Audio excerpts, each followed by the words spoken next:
Hey there, baseball fans. It's Ben, and I'm back today with a quick collection overview of a small collection of Ferguson Arthur Jenkins, also known to the world as Fergie Jenkins, Hall of Fame pitcher, primarily for the Cubs and for the Rangers as well. But yeah, so I've got just a small collection of cards here that I got in my time opening up cards in the last year or so. A few things about Fergie Jenkins for those of you who don't know him very well.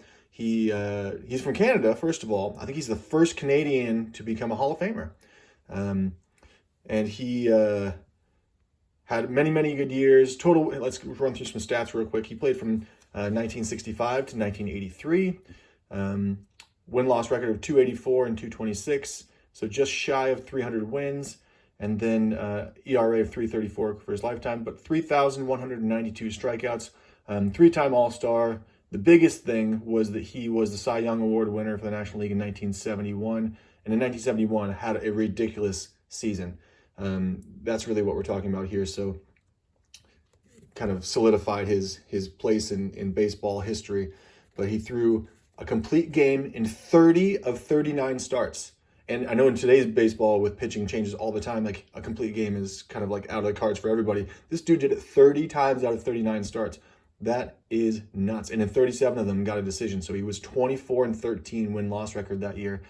And he only walked 37 batters and threw 263 strikeouts in that time. So just remarkable in terms of that 1971 season.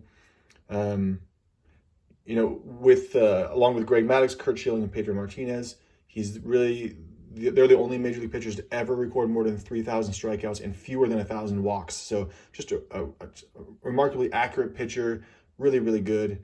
So that kind of does it for Fergie Jenkins. So I have here a 1980 Topps with him on the Rangers, and he's well into his career at this point. So I don't have any super old ones from him. 81 Topps again with the Rangers. Then we go 82 Topps. So I seem to have quite a few of those 80 Topps, early 80s Topps cards for him.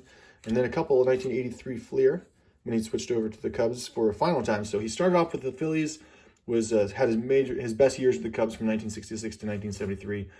Went to the Rangers, then to the Red Sox for a brief time, back to the Rangers, and then back to the Cubs to finish up his career. So you can kind of see Rangers and Cubs here. So there's 1984 Donruss from that set that I bought. 1984 Topps, as well as the 1984 Topps Cubs batting and pitching leaders with Keith Moreland. And team leading 4.30 ERA, not the greatest. But and then I have a couple of these throwback cards. This is I think this is an 88 Pacific Legends set, which is a set that I think a lot of people really don't like. It's not my favorite either. And then a couple of these baseball greats, the Swell, which is like a food company, I think. But yeah, so that is the Swell Company, a couple cards from them. So like I said, a small Fergie Jenkins set. But hats off to you, Fergie Jenkins, for your Hall of Fame career and being the first Canadian in the Baseball Hall of Fame. Hope you guys enjoyed it. I'll see you next time.